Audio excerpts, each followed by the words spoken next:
estou ficando high-tech aqui e eu vou, então, compartilhar com vocês a respeito de algo. E antes de compartilhar, eu não posso deixar de falar com você que nos assiste pela Comunhão TV, que é um instrumento super poderoso.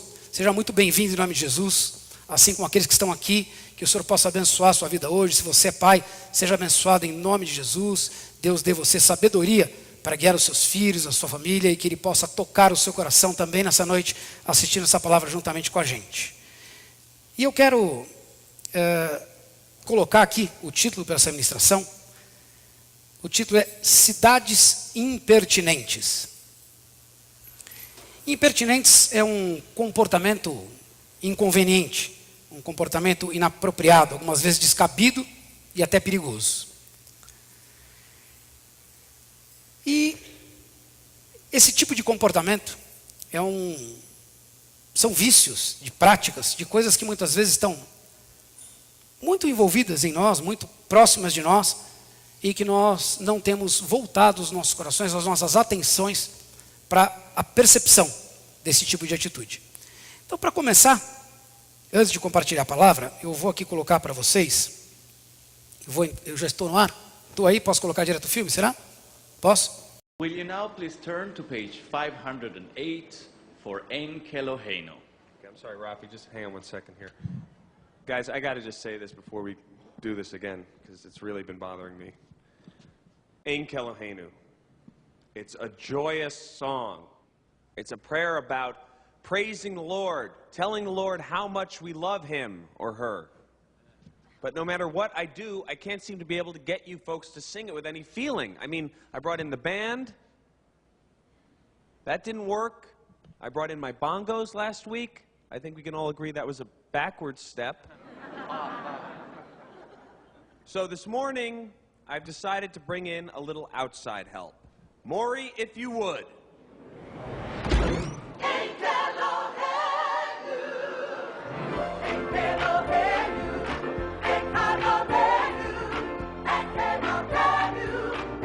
You can even sing along. Come on, have a little fun with it.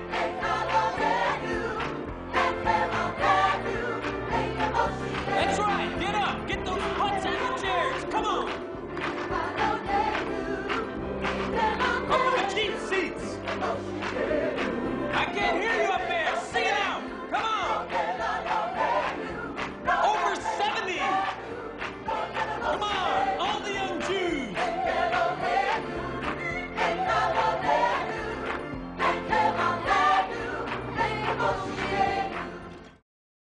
Tem mais judeus em Nova York do que em Israel.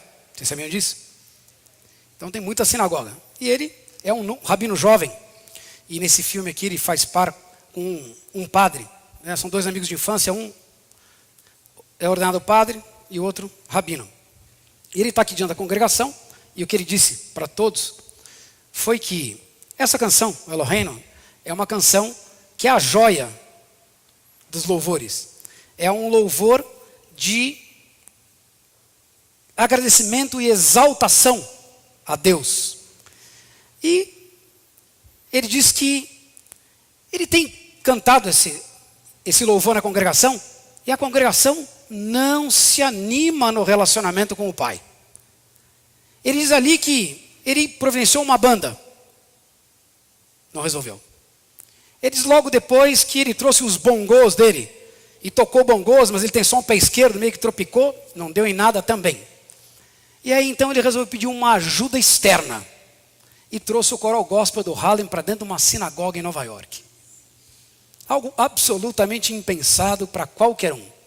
Mas o fato é que o povo se levantou, o povo de Israel ali, presidente da sinagoga, os rabinos chefes, e todos se levantaram e louvaram a Deus com alegria e se comportaram na presença de Deus com liberdade. Se relacionaram com Deus sem hipocrisia, sem pragmatismo, sem religiosidade. E eu quero falar com vocês hoje a respeito disso. Hoje é dia dos pais, né? Quem aqui tem a Deus como pai? Quem aqui renasceu em Cristo Jesus? Todos, né? Eu acho que tem alguém aí que ainda não se decidiu por Jesus Cristo? Amém. Então, você de casa, espero que você também tenha feito essa decisão. Nós que nos decidimos por Cristo Jesus, nós temos a Deus como Pai. Para encher a boca, enche a boca. Pai. Ele é o nosso Pai. E um pai ama um relacionamento com o seu filho.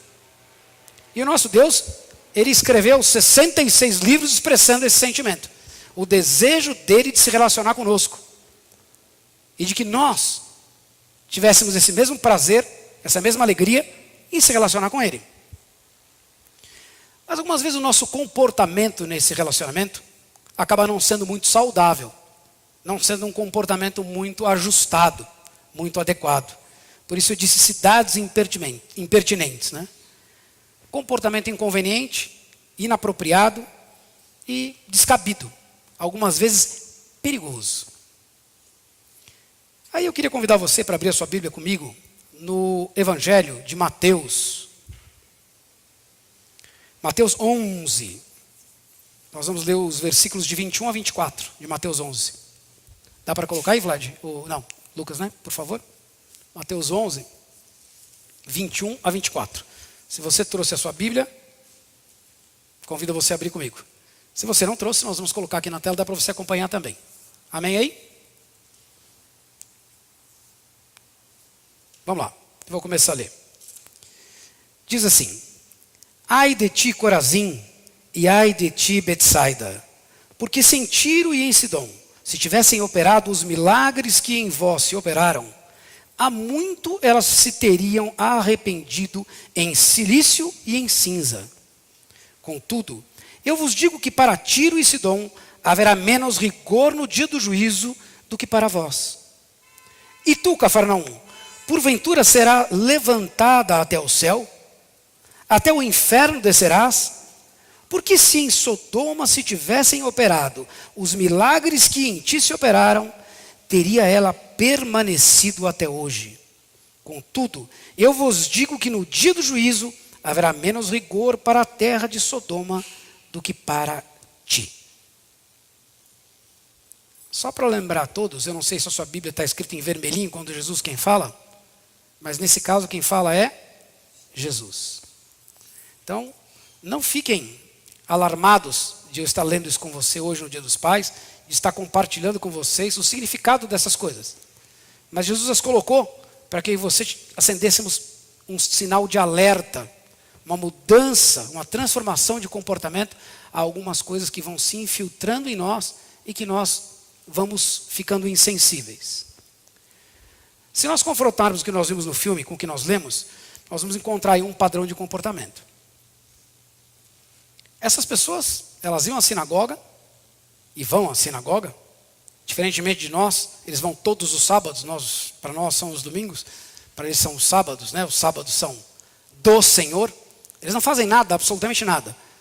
Eu tenho vários amigos judeus que nem ao telefone comigo eles conversam.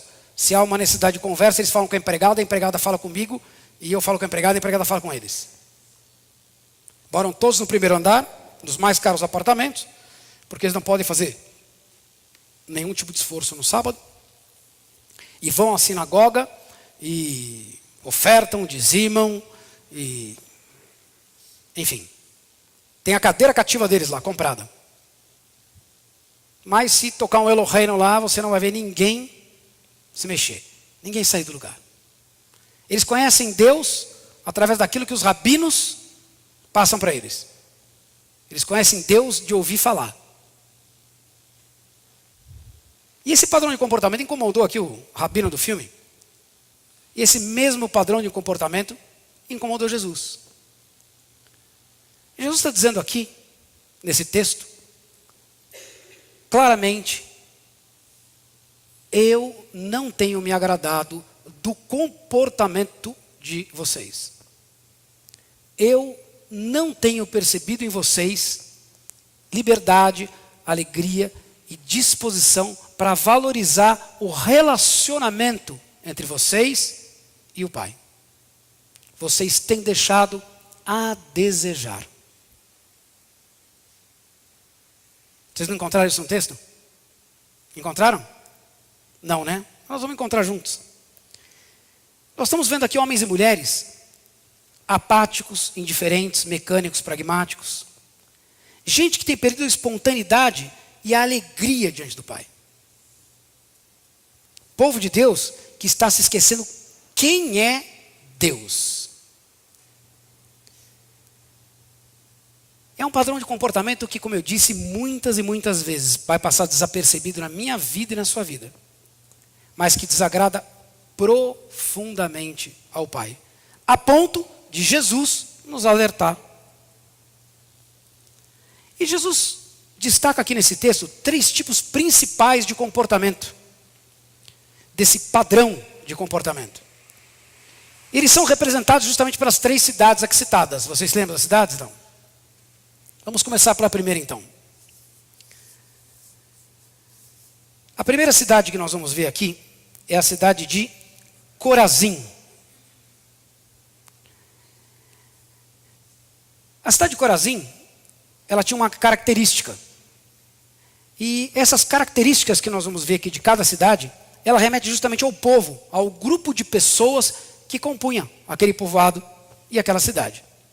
Então Corazim era uma cidade idólatra, uma cidade apática e orgulhosa. Se você encontrar Corazim e estudar a respeito da cidade, você vai ver que Corazim, nela existia um tipo de sinagoga bem peculiar. Essa sinagoga era feita de um mármore escuro. E além de tudo tinham pinturas nas paredes. E essas pinturas elas não eram no mínimo de uma simbologia duvidosa.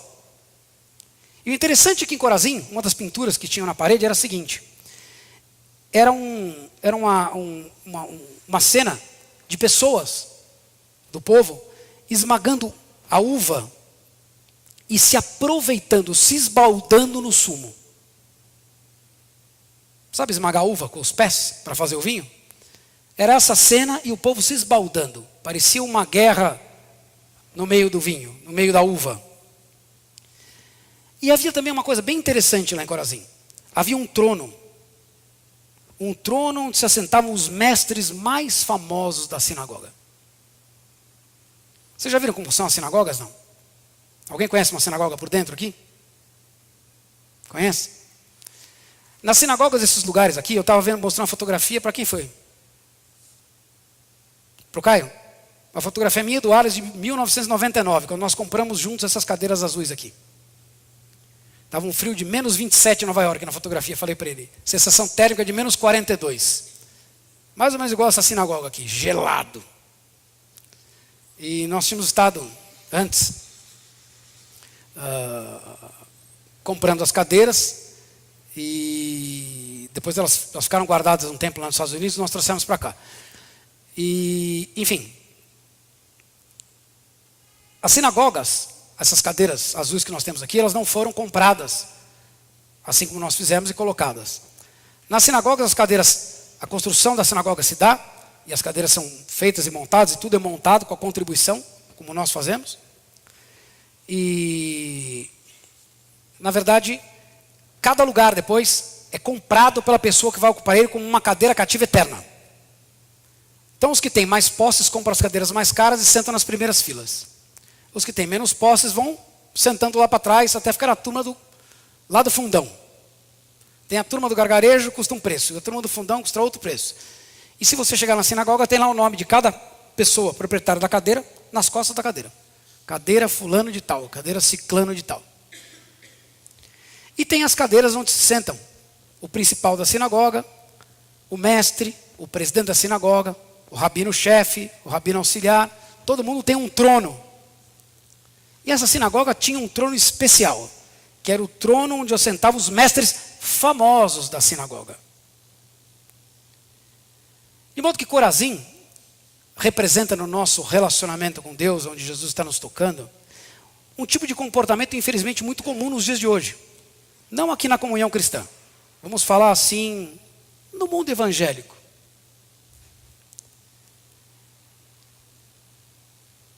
Essas pessoas, não se assustem, estavam edificadas nas trevas, no mármore escuro.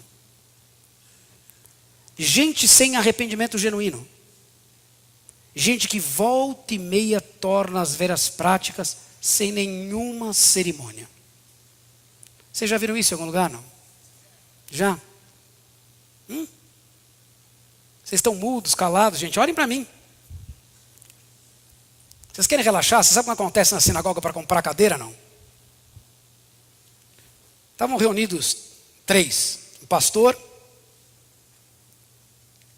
um rabino e um padre.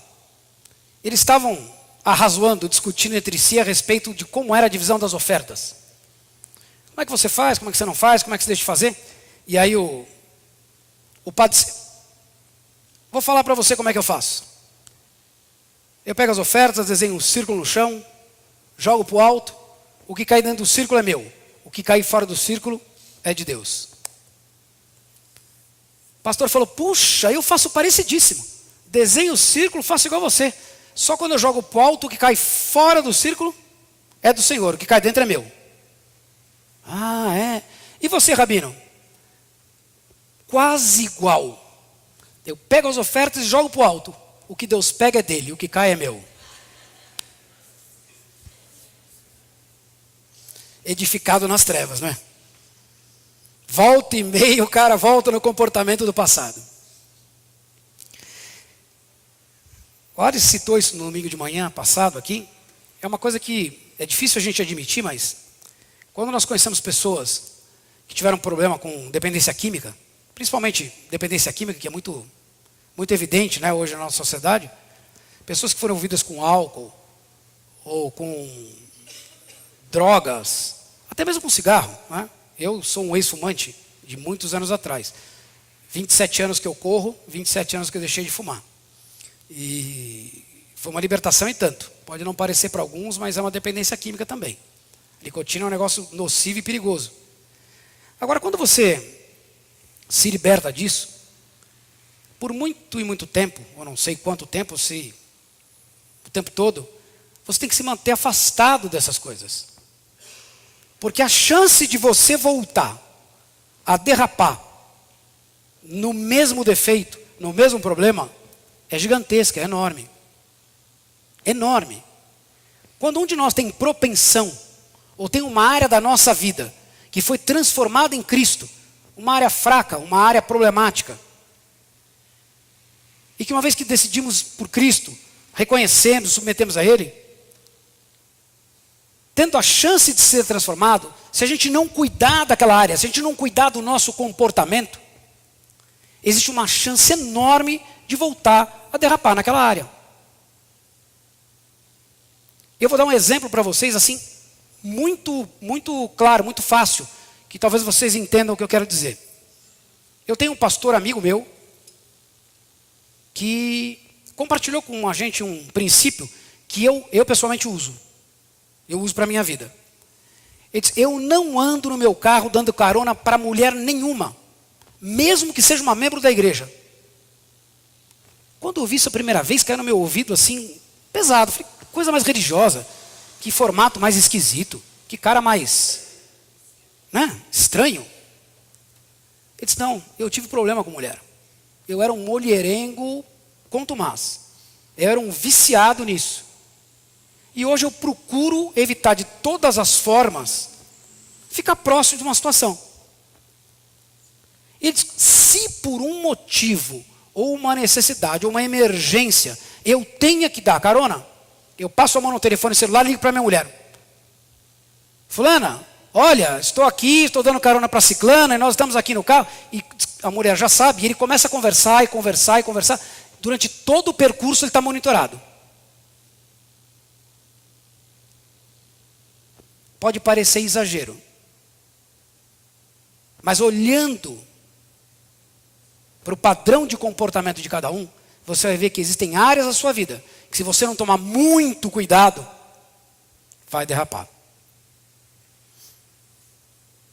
Você já fez alguma conta errada e ficou batendo na calculadora, batendo e a conta dá errado, dá errado, dá errado, dá errado, dá errado? É igualzinho. Se a gente não tomar cuidado, nunca vai dar certo. Então, o livre de verdade, ele pode dizer não. Eu não vou fazer isso. Ele não precisa ser desagradável, ofensivo, desrespeitoso, não. Mas ele pode se preservar de certas situações. Eu me lembro uma vez na Bíblia Antiga, um membro da igreja foi tomar café comigo e com o Arles, e nós fomos entrar na padaria. Ele disse, não, na padaria eu não entro. Eu falei, opa, como na padaria eu não entro? Tem alguma coisa errada na padaria? Não, na padaria vende bebida alcoólica, e eu tive problema com álcool, eu não passo nem perto do lugar onde tem bebida alcoólica. Padaria com 2 pastores, eu e o Arles. Eu entendo o comportamento dessa pessoa hoje. Ele tem zelo, ele tem cuidado para com o pai. Ele não se comporta de forma indevida diante do pai. Ele sabe que ele foi transformado. Ele sabe que o pai despendeu tempo, amor, atenção, ensinamento, para que ele se livrasse do problema. De modo que, no mínimo, o que eu posso fazer é me manter longe da confusão. Você entende o que eu quero dizer, não? Está me entendendo? Eu não estou falando de coisas, vive no mundo das trevas, o pastor está me chamando de herege, Não. É que tem coisas das trevas que faziam parte da nossa vida e que a gente não lembra e depois vem trazer no cesto. Eu falei para vocês que eu tinha guardado, eu jogava pôquer toda terça-feira. E era o mesmo grupo. 4 judeus e um árabe. Imagina que beleza de jogo de pôquer. E eu guardei um Royal Street Flash, que é o jogo máximo que eu fiz, que eles assinaram as cartas. Há uns anos atrás eu achei que era guardado, emoldurado num vidro e vim trazer no cesto. Falei, que cabimento tem esse troço guardado na minha casa? Hoje, se me convidar para jogar tranca, pergunta para o meu filho. Eu não tenho paciência para 3 minutos sentado. Eu passava horas em volta de uma mesa jogando. Acho que eu apostava quantos passos tinha daqui até a porta, só para apostar. Isso saiu do meu coração. Completamente. Eu vou a convenções em Las Vegas, hoje não tanto, mas teve épocas em que eu ia 2 vezes por ano, pelo menos. Todo hotel em Las Vegas é cassino. O banheiro tem máquina. O aeroporto, você vai pegar a mala, tem caça-níquel. Sin City, a cidade do pecado. Tem prostituição, álcool, droga e jogo. É uma Disney dos adultos. E eu digo para você, a primeira vez eu fui sozinho e eu fiquei tomando conta de mim mesmo. Pastor, macaco velho no evangelho, tomando conta de mim mesmo. Porque eu vou confessar a vocês com toda sinceridade, por mais enjoo que o jogo me cause, tem uma musiquinha malévola que fica tocando lá no fundo. Você está sozinho, não vai fazer nada, senta aí um pouquinho, se distrai. Como é que alguém pode se distrair apostando em sorte e azar? Quem acredita nessa bobagem? O dono da banca acredita, né? Porque para ele tem sorte sempre. Então a gente não pode descuidar. A segunda coisa que essa cidade fala é de pessoas idólatras e resistentes ao sangue de Cristo. Valorizam em demasia as coisas do mundo, o sucesso e o reconhecimento. Acham que Deus deve suprir incondicionalmente as suas próprias necessidades e anseios. Como é que é isso? Já parou para pensar que idolatria não é só pegar um santo e adorar aquele santo? Eu conheço amigos queridos que idolatram os seus filhos. Idolatram os seus filhos. Eu louvo a Deus pela vida dos meus. Hoje, dia dos pais, eu tenho um comigo. Os 2 almoçaram comigo. O Ricardo serviu a Deus de manhã aqui e o Felipe está servindo à noite comigo. Eu louvo Deus pela vida deles, pela alegria que eles têm de estar conosco, de participar espontaneamente da nossa família, de estarem juntos. Mas está ele aqui, Luiz Carlos e Marici, que têm ouvido de mim já há muito tempo. Uma das primeiras coisas que eu ensinei para eles, sabe qual é, não? É que eles não estão, não estiveram e nunca estarão em primeiro lugar na minha vida. Quantas vezes você declarou para o seu filho, você é a pessoa mais importante da minha vida? Alguém aqui já fez isso? Eu digo para os meus, não. Vocês não são. A pessoa mais importante da minha vida chama-se Jesus Cristo. E você sabe qual a segunda pessoa mais importante da minha vida? A sua mãe. E aí depois, vem vocês. Eu amo o sucesso deles, acompanho a vida deles e fiz de tudo na minha vida para que eles pudessem ter a liberdade e o privilégio de alcançar os seus próprios sonhos. Mas não sonhos humanos, aqueles que nós ensinamos desde o princípio a eles de compartilhar no coração de Deus. De modo que eu não tenho nenhuma vaidade em contar que um tenha formado nisso, o outro naquilo, que um faz isso, o outro faz... Não. Isso seria idolatria. Ah, o meu filho é o máximo. Todo filho é o máximo. Todo pai olha para o filho é o máximo. O sujeito tem cara de joelho e já fala, ah, é a minha cara. Criança com nós tem cara de joelho, não tem cara de ninguém. Mas o seu é mais bonito que o outro. Nós, como filhos, devemos depender somente de Jesus. Mas quantas vezes nós colocamos a nossa dependência em outras coisas? É fato que a gente fica muito mais feliz quando a conta do banco está recheada. Tem alguém aqui que fica mais alegre quando o gerente está te perseguindo no dia seguinte para cobrir a conta? Tem. Mas se eu tivesse plena confiança no meu coração, convicção das possibilidades que eu não vejo e a certeza das coisas que não estão acontecendo, de que minha conta iria ser suprida no dia seguinte, eu não teria com quem me preocupar, certo ou errado? Quantas noites de sono você perdeu se preocupando com a conta e depois a conta foi suprida, o problema foi resolvido e você, ai, eu perdi a noite de sono. Quantas vezes isso aconteceu? Já aconteceu com alguém aqui? Quantas vezes eu depositei a minha confiança naquele pedido, naquele negócio, naquela situação? Eu vendi um carro esporte que eu trabalhei 40 anos para comprar. Porque eu percebi que eu estava mais preocupado com ele, em participar dos eventos dele, que das coisas de Deus. Pastor. Eu não comprei com o dinheiro do gasofilácio, não. Aliás, eu sou acho que um dos poucos aqui não remunerados. Não falo isso com orgulho, não. Só para que vocês entendam que não saiu do bolso de ninguém, tá? Foi do meu. Deus é um pai que se alegra de ver. Eu sou galardoador dos meus filhos. Mas ensinei eles a ter zelo pelas coisas sem depender delas. Quer dizer que você não tem um carro para ir à faculdade e não sou feliz? E quem não tem a oportunidade de ter o carro? É infeliz? Onde é que está o meu coração? Quais são as coisas para mim que são verdadeiramente importantes? Alguns simplesmente dizem isso quando louvam a Deus. Ah, por quê? Se eu vou numa festa de casamento, quem já vai em festa de casamento? Quem vai em festa de casamento aqui e não dança? Levanta a mão. Não dança. Você não dança? Assim não é possível. Eu danço de me acabar. Na do meu filho eu fiquei suado. O que você bebeu na festa do seu filho? 6 copos de água com gás, para repor as energias. Peguei minha irmã e nós lembramos que tinham 15 anos os dois. Ela com 47, eu com 51. E nós dançamos tudo que a gente dançou lá no passado, numa noite. Eu chorava de dor no joelho no final da noite. Cheguei em casa, minha mãe me socorrendo. Ai, eu chorava de dor no joelho. Acabaram os meus joelhos, de tanto que eu dancei. Mas quando eu venho na casa de Deus, eu viro uma estátua, a unção do poste. Senhor, eu te amo, eu ergo as minhas mãos e dobro os meus joelhos. Assim, nessa mesma posição. Será mesmo que a gente convence alguém? Será que a gente convence a Deus?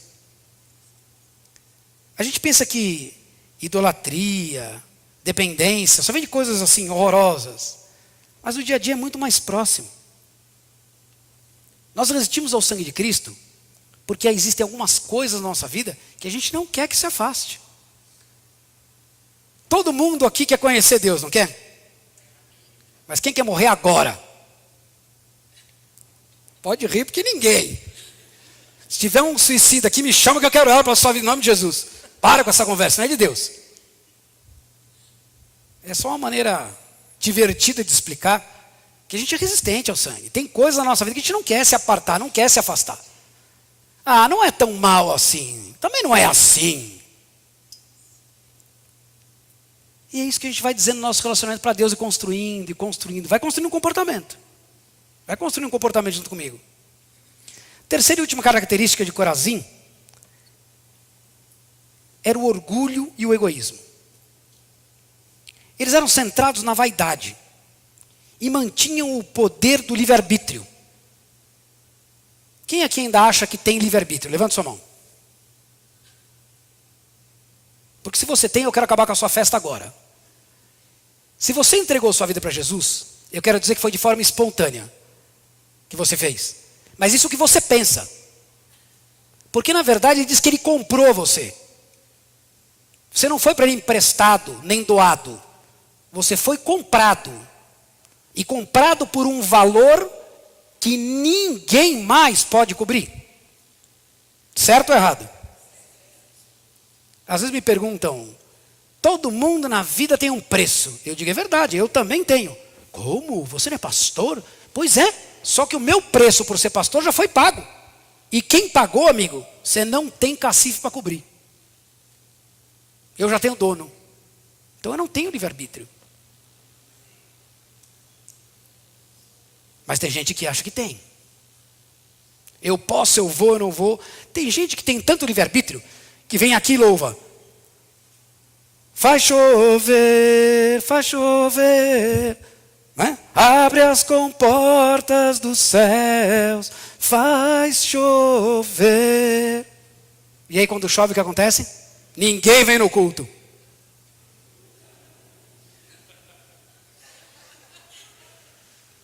Livre-arbítrio.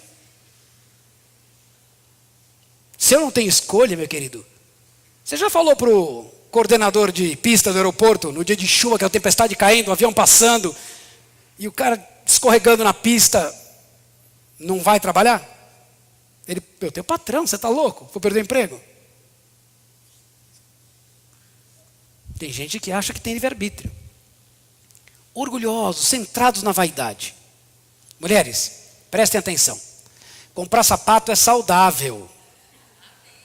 O que não é saudável é que eu nunca consegui ver minha esposa comprar um par sozinho.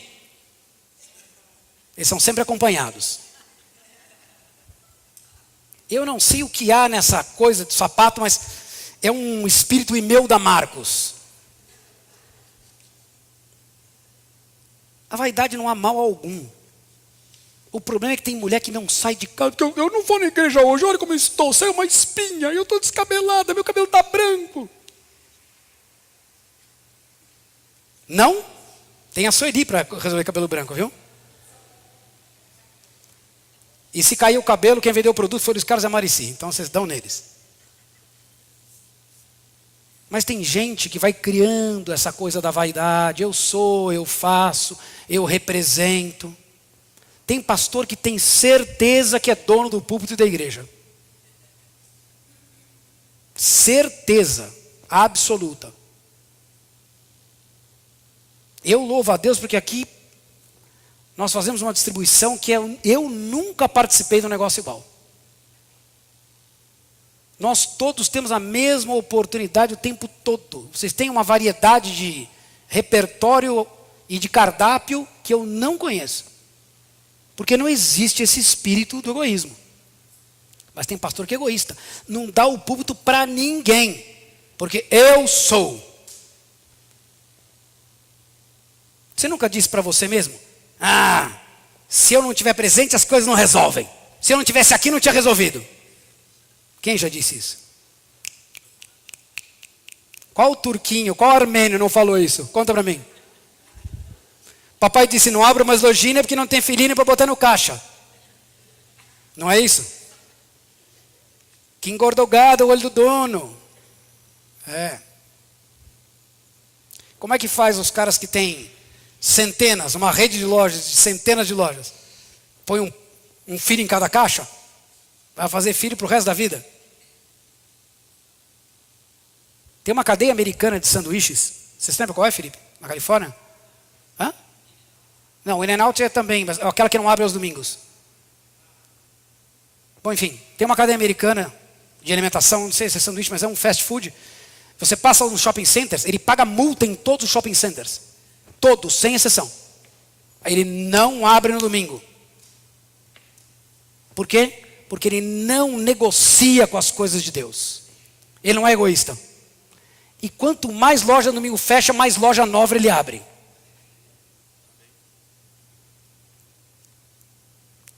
Você percebe que o comportamento está intimamente ligado à resposta de Deus para nós? Como a gente se comporta diante do nosso Pai, é como as coisas acontecem. Imagina se meus filhos só se reunissem em volta de mim, para me pedir, pai dá isso, pai dá aquilo, pai faz o outro, pai diz o outro, pai faz aquilo. É terrível.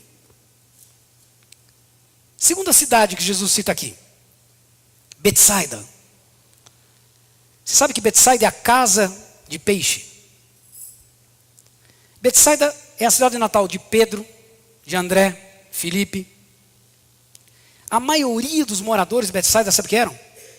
Pescadores. E essa cidade representa a oportunidade. Um tipo de comportamento que fala daqueles que recebem a verdade, mas que têm dificuldade de proclamar essa verdade e de reconhecer. Agente secreto de Jesus. Já ouviu falar? Não. O cara é crente, mas tem pavor que alguém saiba disso.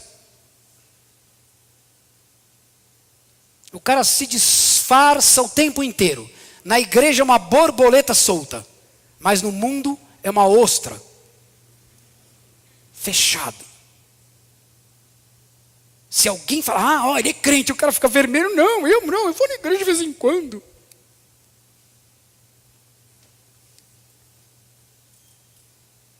Tem o conhecimento e o esclarecimento, mas são, sabe o quê? Preguiçosos. Não cumprem o papel que lhes foi proposto. Qual foi o papel que foi proposto para mim e para você lá em Mateus 27? Versículos finais. Ide a todo mundo e pregai o evangelho a toda criatura. E todo aquele que nele crê será salvo.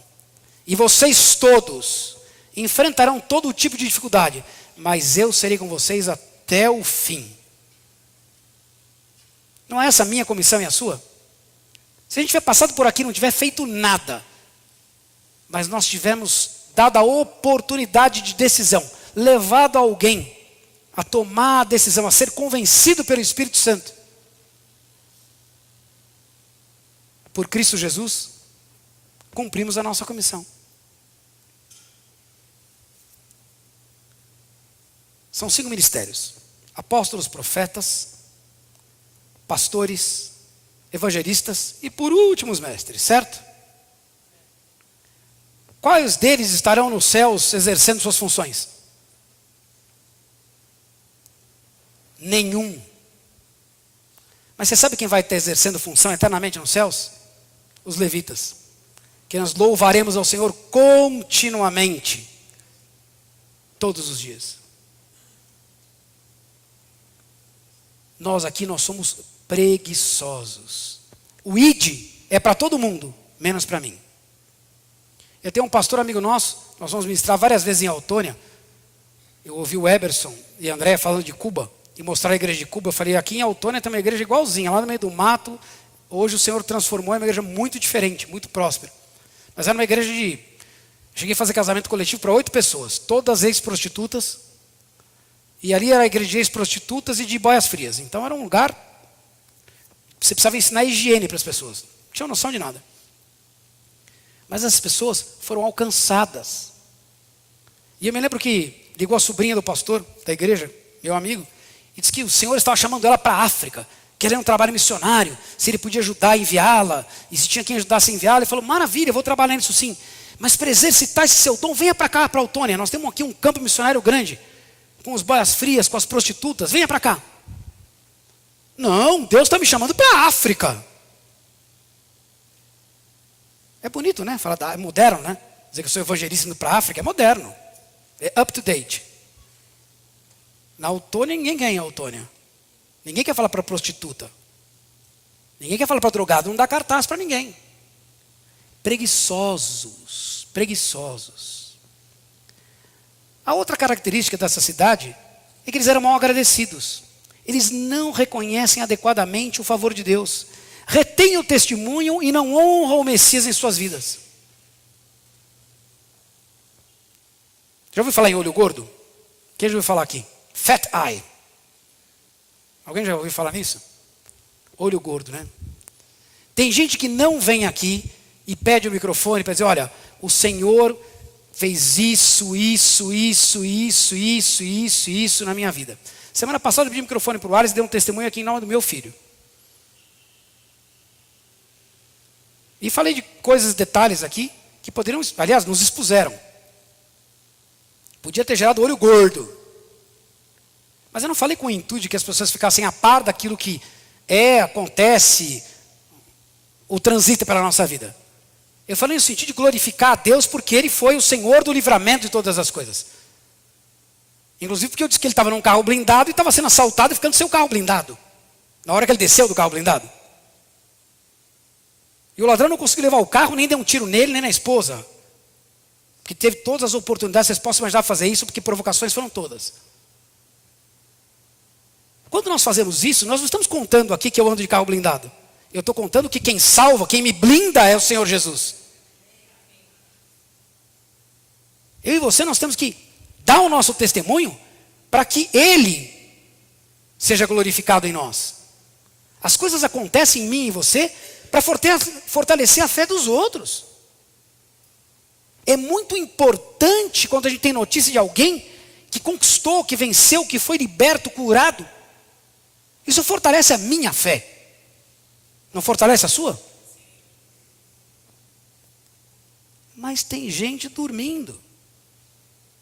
E esquecendo de dar glória a quem merece a glória.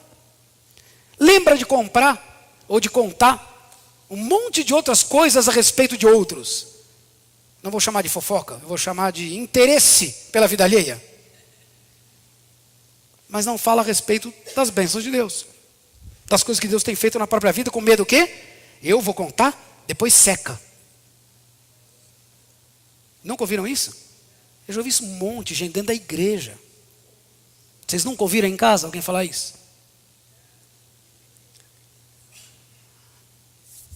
Por último, dentro desse padrão de comportamento, nós temos uma cidade. Essa cidade chama-se Cafarnaum. Vocês se lembram de Cafarnaum? Cafarnaum era o headquarter, o quartel-general de Jesus. Quando Jesus, lá em Nazaré, foi rejeitado, ele se estabeleceu e montou o seu quartel-general em Cafarnaum. Mas Cafarnaum, por incrível que pareça, ela representa um comportamento de conveniência. Eles adotaram Jesus, mas somente naquilo que era de proveito, naquilo que era confortável.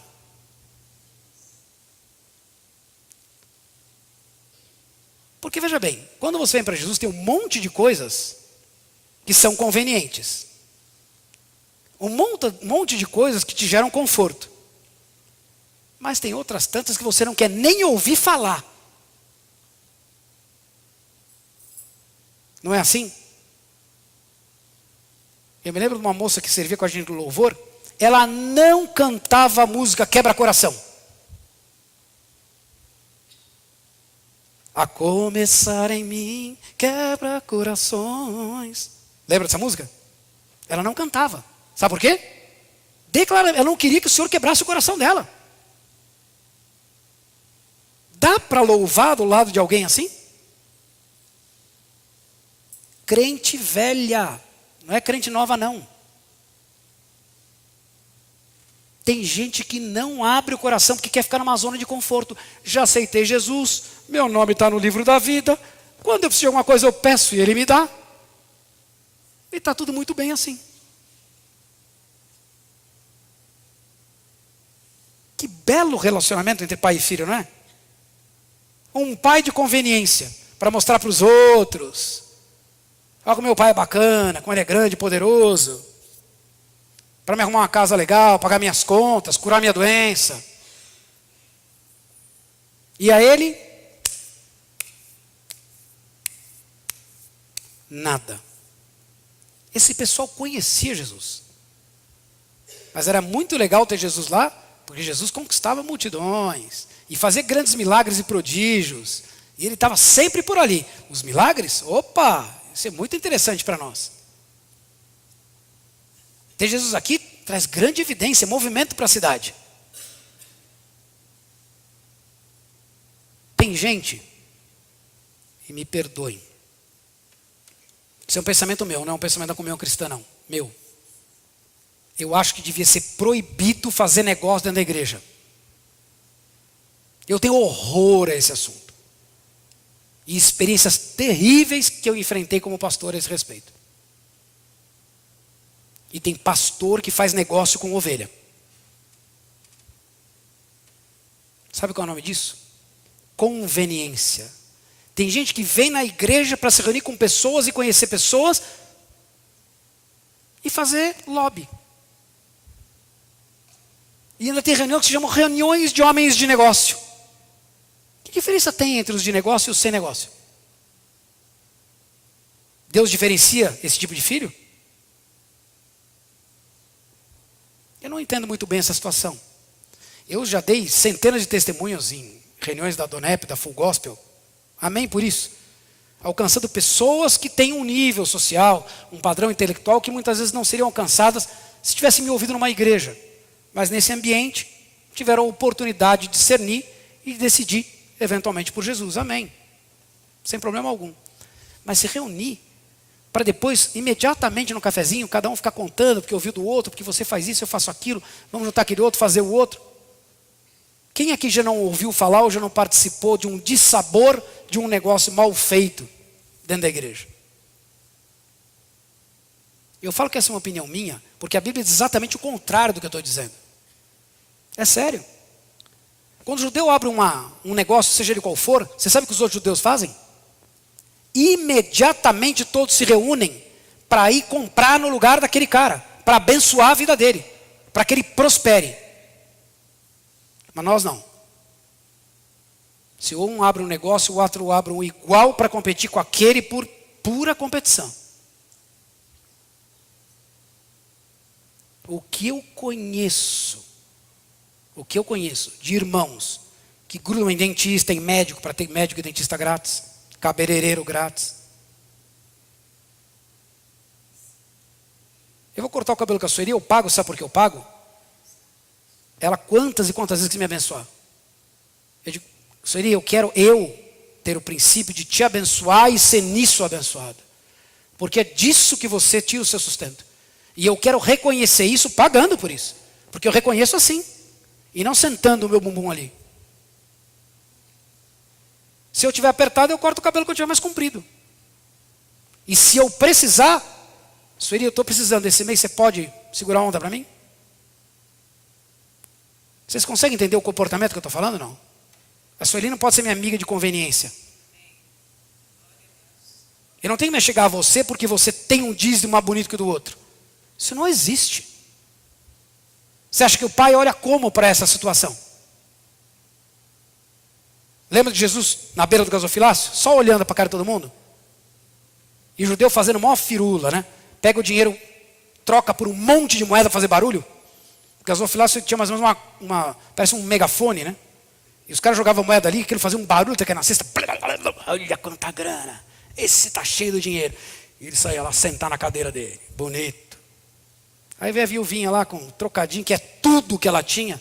E para ela ele fala, essa entende do que está fazendo. O resto é só conversa torta. Não reconhece meu pai em nada. Na verdade, eles reconhecem uns aos outros o tempo inteiro.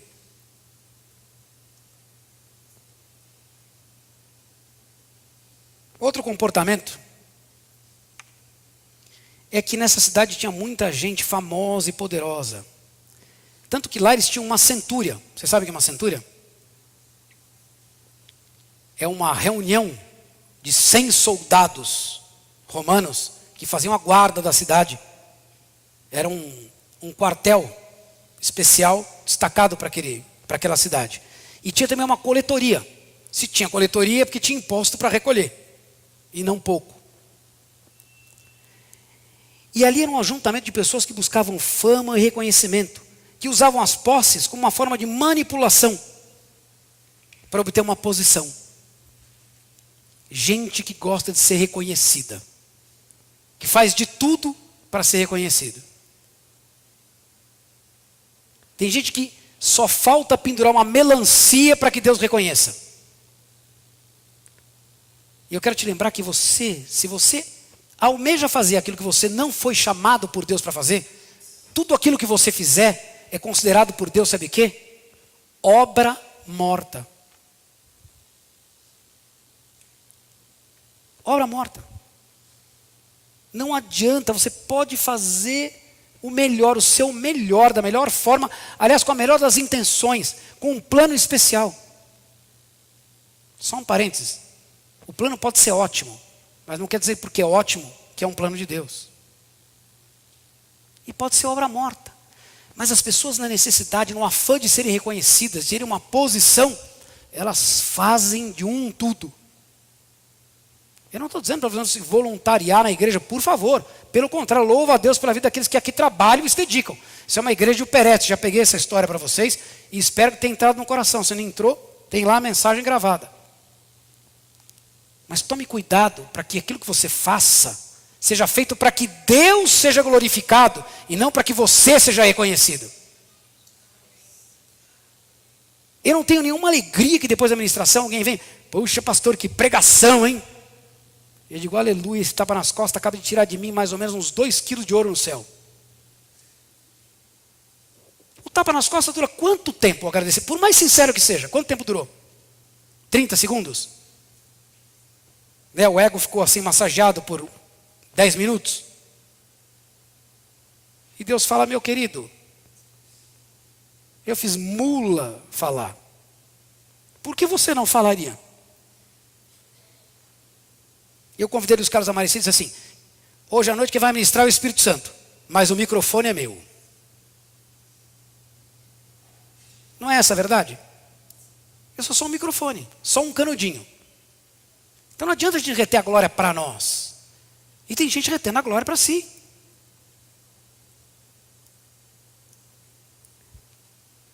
Tem gente que tem banda de música. A opinião é minha, tá? Pessoal, Ricardo. Eu tenho horror à banda de música. Sabe por quê? Banda de música anda por aí se apresentando em um monte de igreja, um monte de lugar, show. Aliás, tem shows que a pessoa vai e sai, não nada, não mudou a vida inteira, tá lá. É aquela coisa, banda de música. O único que eu conheço que tem um ministério itinerante aqui na Palavra de Deus faz parte do outro time. Diz que ele vem de rodear o mundo. Banda é uma forma de ser reconhecido. Do meu sucesso, criar um bando de seguidores, de pessoas. Banda não é louvor. Louvor é você vir aqui, anonimamente, tocar quem sabe mais com quem sabe menos, um mais afinado, o outro menos, mas com o coração sincero, derramado diante de Deus. Até porque Deus inala o louvor e Ele não ouve. Vocês conseguem entender o que eu estou dizendo, não? Não estou tirando o incentivo dos irmãos, pelo contrário. Quanto melhor o músico for, melhor vai ser. E melhor envolvido nós vamos estar, isso faz parte. Amém? Mas esse não é o objetivo principal. O objetivo principal é que o nosso coração esteja de acordo com aquilo que nós estamos proferindo, com aquilo que nós estamos tocando, para que Deus seja engrandecido e louvado. É o nome dele. O louvor é vertical. Nós, gratos a ele. Essa é a diferença. Para de apagar. Troço chato. E por último, ela era uma cidade religiosa, presa às tradições. Nós estamos falando de uma cidade onde Jesus ensinava nas sinagogas. Mas mesmo assim, a religião e os costumes falavam mais alto. Jesus pregava nas sinagogas, mas ninguém dava a mínima. Por quê? Porque ele não era o Messias que eles pretendiam, que eles queriam, que eles desejavam. Os judeus não estavam nem aí. eles olhavam e falavam, esse cara aqui em Cafarnaum é um profetinha. Essas pessoas eram presas à religiosidade, a ideia criada de um Messias. Vitorioso, valoroso, bonito, vistoso, de cavalo branco, rei poderoso. Alguém mais ou menos assim como Salomão, Davi, todo cheio de pompa e circunstância. E Jesus vem lá montado de burrico, sem aparência alguma, igual a qualquer outro. Quem é esse cara? Eu sou religioso. Você se lembra de Pedro, lá em Atos 10, quando ele vai pregar os gentios a primeira vez? Deus dá a ele um sonho, enquanto ele adormece no eirado, orando. E Deus fala para ele, mostra para ele um lenço, onde ele mata os animais, recolhe todos eles para sustento. E Pedro vira para Deus 2 vezes assim, eu nunca comi nada imundo, o senhor vai me fazer comer isso agora? Imagina você, Jesus, aqui, e você diz para ele assim, eu não como carne de primeira, só de segunda, o senhor não sabe ler as leis?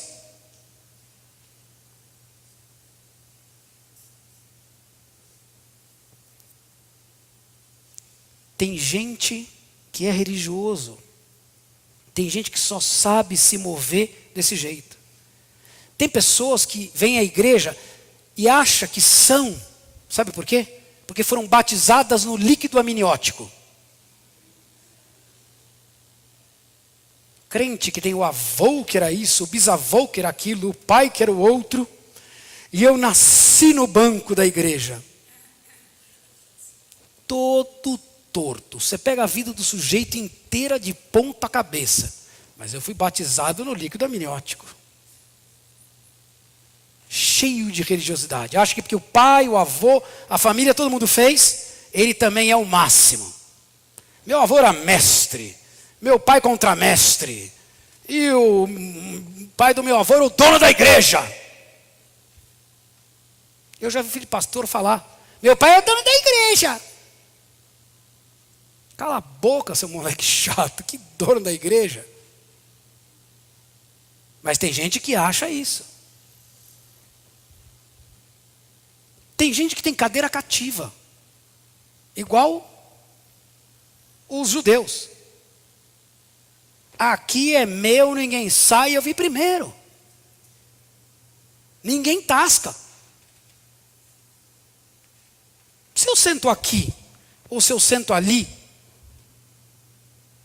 Deus não fala comigo? Tem gente que gostaria de sentar aqui na frente, né? Eu brinco porque a minha mulher hoje ela está dando aula para as crianças, mas se tem uma coisa que tem horror para a Mari é sentar aqui na frente. A Mari gosta de sentar lá no fundo. Ela deixa de ser pastora porque ela sentou no fundo? Porque ela está dando aula para as crianças? Mas tem gente religiosa. Se eu sentar aqui, eu acho que não vai dar certo, não vai dar sorte. O senhor não vai falar comigo hoje.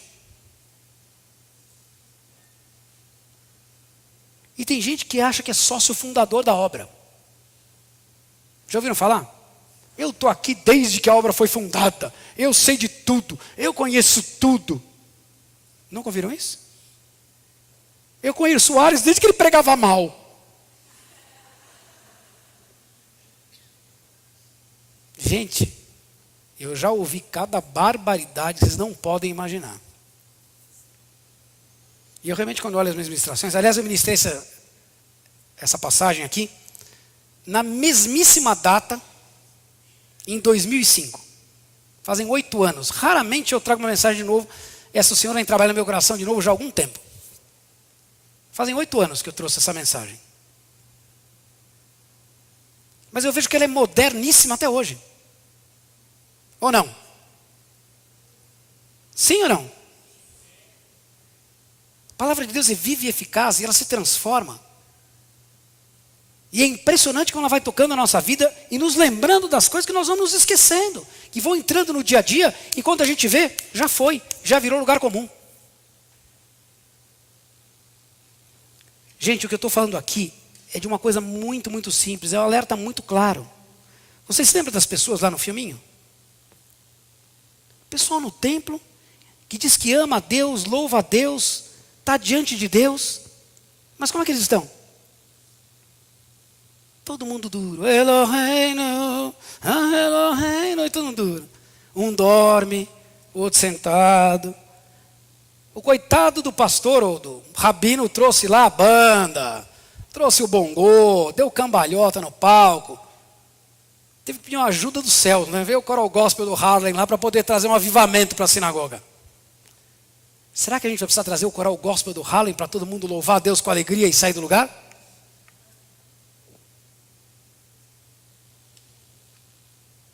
Podemos até trazer, né? O Deus podia ser favorável com a gente. Quem já viu o coral gospel do Harlem? É uma coisa... Quando eu vou a Nova York, eu não vou à igreja de brancos. Eu só vou à igreja de negros. Já falei isso para os caras da Marici, para me sentir intimidado. Primeiro que eles estão sempre mais bem vestidos do que eu.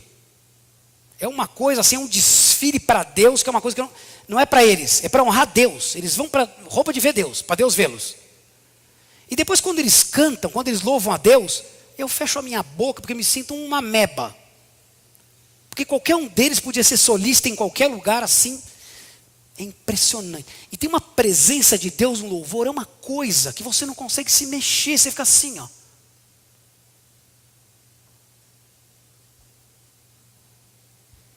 Eles entenderam o que é louvor, o que é a presença do Pai, o que é o relacionamento, o comportamento diante do Pai. O que é a oportunidade de pegar um instrumento e tocar para alguém que é o Pai, é o Senhor de todas as coisas. O cara que me conferiu o dom. É um privilégio. A nossa atitude, a nossa postura, o nosso comportamento, eles refletem diante de Deus o quê? O combustível do nosso coração. Porque daquilo que meu coração está cheio, é daquilo que eu falo, é daquilo que eu transbordo, é daquilo que eu me manifesto. O nosso comportamento como homens, ele tem que ser coerente àquilo que nós pensamos, àquilo que nós agimos, aquilo que compõe a nossa vida. Vocês sabem por quê?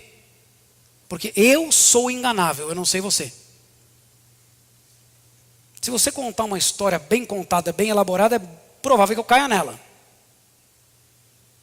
Mas alguém aqui tem alguma esperança de poder enganar a Deus? A Deus ninguém engana. Não adianta você levantar as mãos, se as suas mãos de fato, as mãos do seu coração estão assim, ó.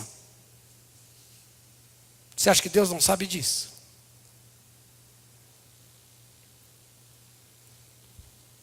Como é que está o nosso posicionamento diante de Deus? O que eu quero que você reflita nessa noite é isso. Como é que está o seu posicionamento? O meu, não da pessoa que está do meu lado. Como está o meu posicionamento diante de Deus? O que essas cidades falam ao meu respeito? O que essas coisas que parecem tão simples, ou às vezes tão distantes, por que elas estão tão próximas? Porque muitas vezes elas acabam interferindo num relacionamento tão precioso, tão poderoso. Deus, Ele coloca tudo de uma forma muito clara. Jesus vem e diz assim, olha, para o meu Pai é assim, ou você é frio, ou você é quente. Se você está ensaboando, eu vou dizer que os mornos, Ele vomita. Tem coisa mais terrível? Quem já levou uma golfada de uma criancinha? A criancinha deixa de ser linda na hora, né? É um espetáculo. Você pega o filho dos outros, ai que criancinha linda, chacoalha a criança e um milkshake, plaf! Ou é frio, ou é quente. Morno dá milkshake, azedo. Não adianta a gente chegar diante de Deus e distorcer, disfarçar. Sabe por quê? Porque Deus é Deus e ponto final. Se eu e você não nos rendermos a Ele, outros irão se render. E o reino dele vai ser estabelecido. E Ele vai conquistar as vidas. E muitos serão beneficiados. E quem vai ficar de fora? Eu e você. tem um que manda e um monte para obedecer. E ponto final. Quando a gente entende que o relacionamento do nosso Pai é um relacionamento saudável, de confiança, de garantia, de amor, de atenção, fica mais fácil. Porque Ele, o Senhor de todas as coisas, é o que cuida de todas as coisas na minha vida e na sua vida. Só para encerrar, eu vou citar uma pessoa que não tem nada a ver com o Evangelho, mas que tem uma frase, na minha opinião, que resume muito bem o que nós colocamos aqui hoje à noite. Ela chama Helen Keller. Na verdade é uma escritora americana antiga. Ela já faleceu nos anos 70. E tem uma frase dela que diz assim: muitas pessoas têm a ideia errada do que constitui a felicidade verdadeira. Ela não é alcançada através da autossatisfação, mas através da fidelidade a um propósito digno. Essa mulher entendia um pouco do que nós estamos falando. Qual é o propósito mais digno que eu e você podemos alcançar? Servir ao nosso Deus com as nossas vidas em todas as áreas, todos os dias, o tempo inteiro. Expandir e divulgar o reino de Deus. Levar a palavra que tira o conforto todos os dias. Porque isso é que muda a minha vida e a sua vida. Alguém aqui já cresceu quando passa a mão na cabecinha? Não. Cai só cabelo, né? Mas Deus quer que a gente esteja fortalecido. E o fortalecimento vem porque a gente pratica. Que a gente sai do lugar de conforto. Como é que está o seu comportamento? Reflita nisso mais tarde. Veja como está o seu coração. O meu desejo é que o seu comportamento, no mínimo, seja um comportamento de gratidão a Deus. Se você não tem nenhum outro motivo, seja pelo menos grato. Porque eu acho que um dos piores defeitos que nós podemos ter é manifestar ingratidão. Só o que Deus fez por mim no dia de hoje, eu já teria motivo para agradecer e o resto da minha vida hoje, pelo dia de hoje. Não sei você. De modo que o meu desejo, eu espero que seja assim também na sua vida. E que essas cidades sejam só um alerta para aquelas coisinhas que começaram a se desajustar, começaram a sair do lugar. Aquelas que a gente reputava vencidas, ultrapassadas, mas que na verdade estão só colocadas de lado. Precisam ser trabalhadas, transformadas, para que a gente volte a se ajustar e andar de forma coerente, num comportamento livre, alegre diante de Deus. Não é? Não adianta gritar, eu sou livre, se eu estou preso na cadeira, estou com os dois pés presos no chão. Livre do quê?